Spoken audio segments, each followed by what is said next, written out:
Testament of Iyob, Job, chapter 6. And immediately my wife came near me, and crying aloud and weeping, she said, Iyob, Iyob, how long will you sit upon the dunghill outside of the city, pondering yet for a while, and expecting to obtain your hoped for Yeshua salvation? And I have been wandering from place to place, roaming about as a hired servant. The memory has already died away from earth, and my sons and the daughters that I carried on my bosom, and the labors and pains that I sustained have been for nothing. And you sit in the malodorous state of soreness and worms, passing the nights in the cold air. And I have undergone all trials, troubles, and pains day and night until I succeeded in bringing bread to you. For your surplus of bread is no longer allowed to me. And as I can scarcely take my own food and divide it between us, I pondered in my heart that it was not right that you should be in pain and hunger for bread. And so I ventured to go to the market without bashfulness. And when the bread seller told me, give me money and you will have bread, I disclosed to him the state of distress, our state of distress. Then I heard him say, if you have no money, hand me the hair of your head, and take 3 loaves of bread in order that you may live on these for 3 days. And I yielded to the wrong and said to him, rise and cut off my hair. And he rose and in disgrace cut off with the scissors the hair of my head on the marketplace, while the crowd stood by and wondered. Who would then not be astonished, saying, is this Sisters, the wife of Iyob, who had 14 curtains to cover her inner sitting room, and doors within doors, so that he was greatly honored, who would be brought near her, and now she barters off her hair for bread? Who had camels laden with goods, and they were brought into remote lands to the poor, and now she sells her hair for bread? Observe her, who had 7 tables immovably set in her house, at which each poor man and each stranger ate, and now she sells her hair for bread. Observe her, who had the basin wherewith to wash her feet made of gold and silver, and now she walks upon the ground and sells her hair for bread. Observe her, who had her garments made of fine textured linen, interwoven with gold, and now she exchanges her hair for bread. Observe her, who had couches of gold and silver, and now she sells her hair for bread. In short then, Iyob, after many things have been said to me, I now say in one word to you, since the feebleness of my heart has crushed my bones, rise then, and take these loaves of bread and enjoy them, and then speak some word against Yahudah and die. For I too would exchange the torpor of death for the sustenance of my body. But I replied to her, I have been for these 7 years plague-stricken, and I have stood the worms of my body, and I was not weighed down in my soul by all these pains. And as the word which you said, speak some word against Elohim and die, together with you I will sustain the evil which you see, and let us endure the ruin of all that we have. Yet you desire that we should say some word against Elohim, and that he should be exchanged for the great Pluto? the God, of the netherworld. Why do you not remember those great goods which we possessed? If these goods come from the lands of Yahudah, should not we also endure evils and be high-minded in everything until Yahudah will have mercy again and show pity to us? Do you not see the seducer stands behind you and confounds your thoughts in order that you should beguile me? And he turned to Satan and said, why do you not come openly to me? Stop hiding yourself, you wretched one. Does the lion show his strength in the weasel's cage? Or does the bird fly in the basket? I now tell you, go away and wage your war against me. Then he went off from behind my wife and placed himself before me, crying. And he said, Iyob, I yield and give way to you, who are but flesh, while I am a Ruach, spirit. You are plague-stricken, but I am in great trouble, for I am like a wrestler, contesting with a wrestler who has, in a single-handed combat, torn down his antagonist and covered him with dust and broken every limb of his, whereas the other one, who lies beneath, having displayed his bravery, gives forth sound of triumph, testifying to his own superior excellence. In this way you, O Iyob, are beneath and stricken with plague and pain, and yet you have carried the victory in the wrestling match with me, and I yield to you. He then left me, abashed. Now, my children, do you also show a firm heart in all the evil that happens to you. For greater than all things is firmness of heart. Chapter 7. At this time, the kings heard what had happened to me, and they rose and came to me, each from his land, to visit me and to comfort me. And when they came near me, they cried with a loud voice, and each tore his clothes.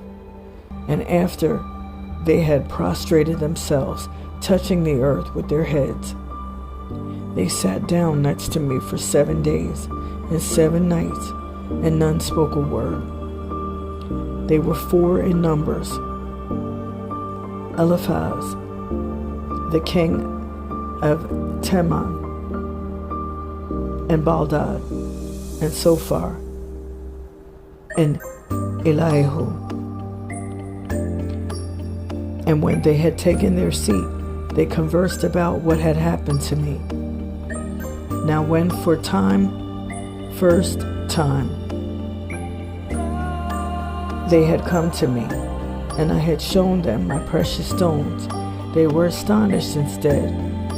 If of us 3 kings, all our possessions would be brought together into one, it would not come up to the precious stones of Yobab's kingdom crown. For you are of greater nobility than all the people of the east. And when therefore they now came to the land of Uds to visit me, they asked in the city, where is Yobab, the ruler of this whole land? And they told them concerning me, he sits upon the dunghill outside of the city, for he has not entered the city for 7 years. And then again they inquired concerning my possessions, and there was revealed to them all that happened to me. And when they had learned this, they went out of the city with the inhabitants, and my fellow citizens pointed me out to them. But these remonstrated and said, surely this is not Yobab, And while they hesitated there and said, Eliphaz, the king of Teman, come, let us step near and see. And when they came near, I remembered them, and I wept very much when I learned the purpose of their journey. And I threw earth upon my head, and while shaking my head, I revealed to them that I was Iyob. And when they saw me shake my head, they threw themselves down upon the ground, all overcome with emotion. And while their hosts were standing around, I saw the 3 kings lie upon the ground for 3 hours like dead. Then they rose and said to each other, we cannot believe that this is Yobab.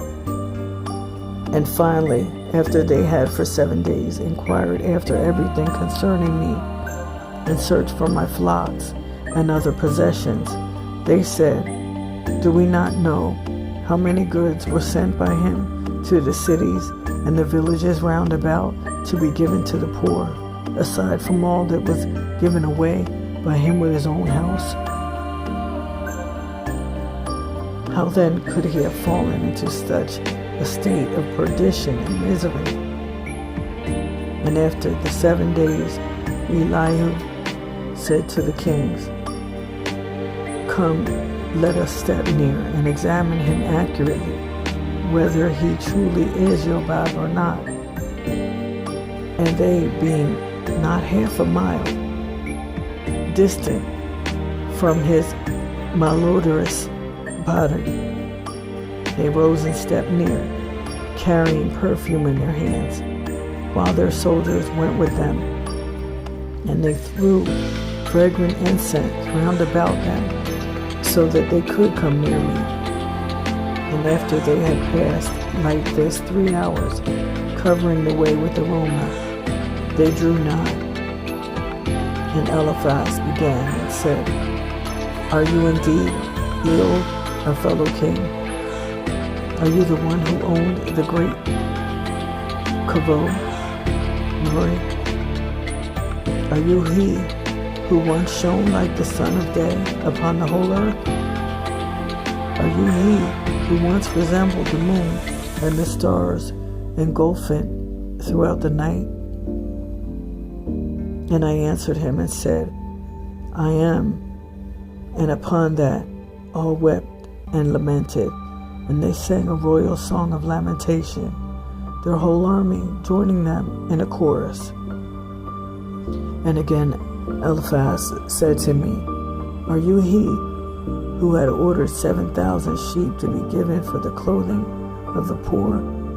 Where then has gone the kavod, glory of your throne? Are you he who had ordered 3,000 cattle to do the plowing of the field for the poor? Whither then has your kavod gone? Are you he who had golden couches, and now you sit upon a dunghill? Where then has your glory gone? Are you he who had 60 tables set for the poor? Are you he who has censers for the fine perfume made of precious stones? And now you are in a malodorous state? Where then has your kavod gone? Are you he who had golden candelabras set upon silver stands? And now must you long for the natural gleam of the moon? Where then has your glory gone, kavod gone? Are you the one who had ointment made of the spices of frankincense? And now you are in a state of repulsiveness? Where then has your kavod gone? Are you he who laughed the wrongdoers and sinners to scorn, and now you have become a laughing stock to all? Where then has your kavod gone? And when Eliphaz had for a long time cried and lamented, while all the others joined him, so that the commotion was very great. I said to them, "Be silent, and I will show you my throne, in the kavod of its splendor. My kavod will be everlasting.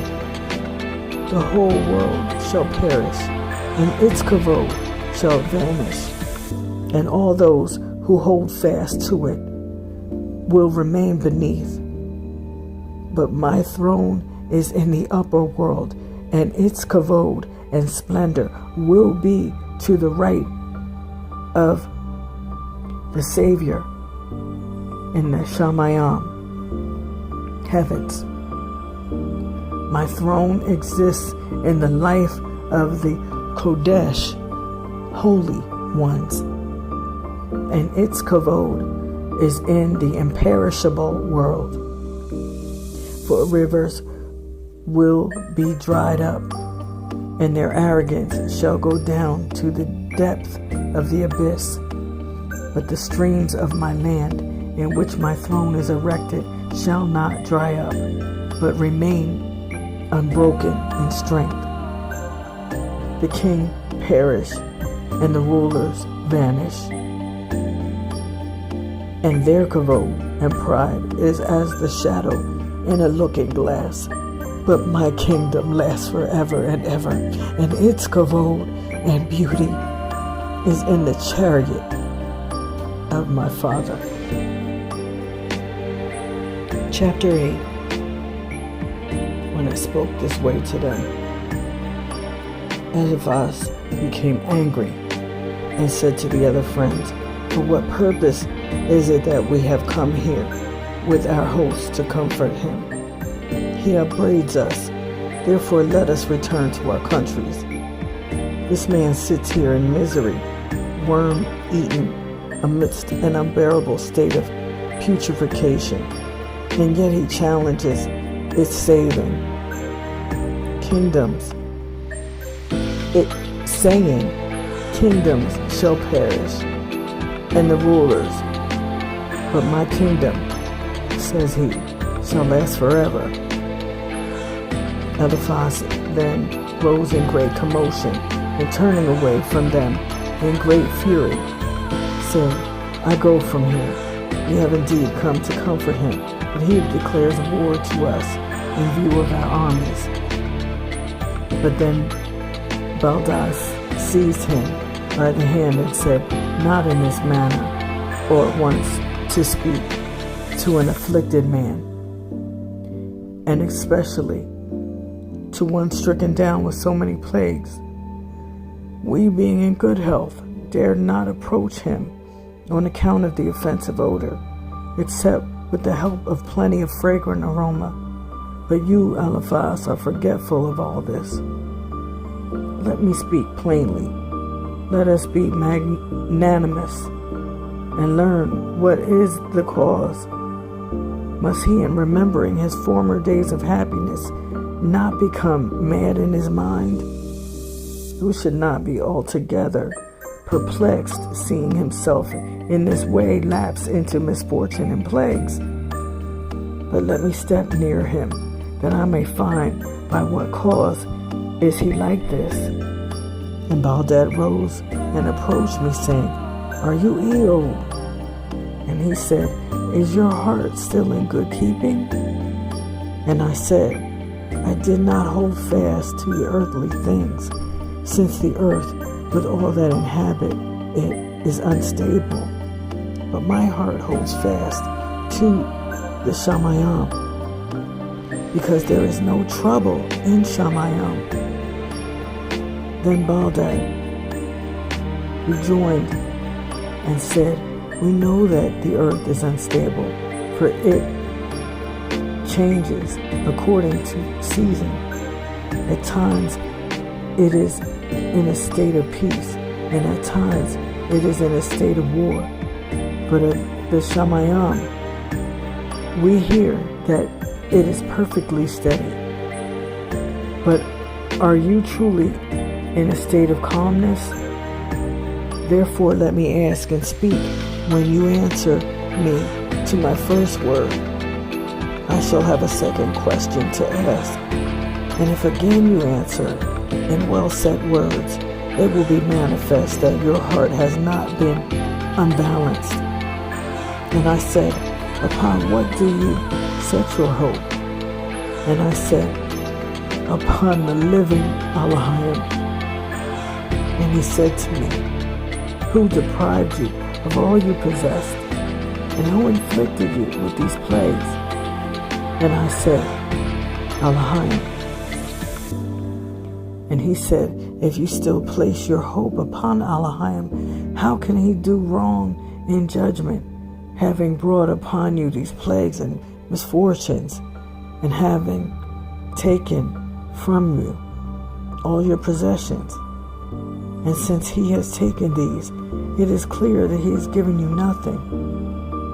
No king will disgrace his soldier who has served him well as bodyguard.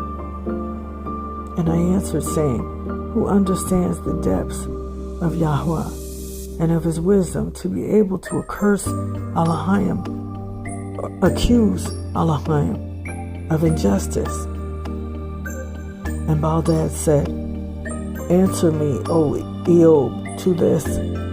Again I say to you, if you are in a state of calm reason, teach me if you have wisdom. Why do we see the sun rise in the east and set in the west? And again, when rising in the morning, we find him rise in the east. Tell me your thought about this. Then said I, why shall I betray Babelford the mighty mysteries of Elohim? And should my mouth stumble in revealing things belonging to the Master? Never. Who are we that we should pry into matters concerning the upper world, while we are only of flesh, nay, earth and ashes? In order that you know that my heart is sound, hear what I ask you. Through the stomach comes food, and water you drink through the mouth, and then it flows through the same throat. And when the two go down to become excrement, they again part. Who effects this separation? And Baldad said, I do not know. And I rejoined and said to him, if you do not understand even the exits of the body, how can you understand the celestial circuits? Then Zophar rejoined and said, we do not inquire after our own affairs, but we desire to know whether you are in a sound state. And we see that your reason has not been shaken. What now do you wish that we should do for you? We have come here and brought the physicians of 3 kings, and if you wish, you may be cured by them. But I answered and said, my cure and my restoration comes from Elohim, the maker of physicians. Chapter 9. And when I spoke this way to them, there my wife Sitzis came running, dressed in rags, from the service of the master by whom she was employed as slave, though she had been forbidden to leave, for fear that the kings, on seeing her, might take her as captive. And when she came, she threw herself prostrate to their feet, crying and saying, remember, Eliphaz, and your other friends, what I once was with you, and how I have changed. Now, how I'm dressed to meet you. Then the kings broke forth in great weeping, and being in double perplexity, they kept silent. But Eliphaz took his purple mantle and cast it about her to wrap herself up with it. But she asked him, saying, I ask as favor of you, my masters, that you order your soldiers that they should dig among the ruins of our house, which fell upon my children, so that their bones could be brought in a perfect state to the tombs. For as we have, owing to our misfortune, no power at all, and so we may at least see their bones. For I have, like a brute, the motherly feeling of wild beasts, that my 10 children should have perished all one day, and not to one of them could I give a decent burial. And the kings gave orders that the ruins of my house should be dug up, but I prohibited it, saying, do not go to the trouble in vain, for my children will not be found, for they are in the keeping of their Maker and Ruler. And the kings answered and said, who will gainsay that he is out of his mind and raves? For while we desire to bring the bones of his children back, he forbids us to do so, saying they have been taken and placed the keeping of their Maker. Therefore, prove to us the truth. But I said to them, raise me that I may stand up. And they lifted me, holding up my arms from both sides. And I stood upright and pronounced first the praise, Halal, of Elohim, and the prayer, Palal. I said to them, look with your eyes to the east. And they looked and saw my children with crowns near the kavod of the king, the ruler of Shamayam. And when my wife Sitzis saw this, she fell to the ground and prostrated herself before Elohim, saying, now I know that my memory remains with Elohim. And after she had spoken this, and the evening came, she went to the city, back to the master whom she had served as slave, and lay herself down at the manger of the cattle, and died there from exhaustion. And when her despotic master searched for her and did not find her, he came to the fold of his herds, and there he saw her stretched out upon the manger dead, while all the animals around were crying about her. And all who saw wept and lamented, and the cry extended throughout the whole city. And the people brought her down and wrapped her up and buried her by the house which had fallen upon her children. And the poor of the city made a great mourning for her, and said, this Sitzis, whose light and nobility and in kavod is not found in any woman. Alas, she was not found worthy of a proper tomb. The dirge for her you will find in the record.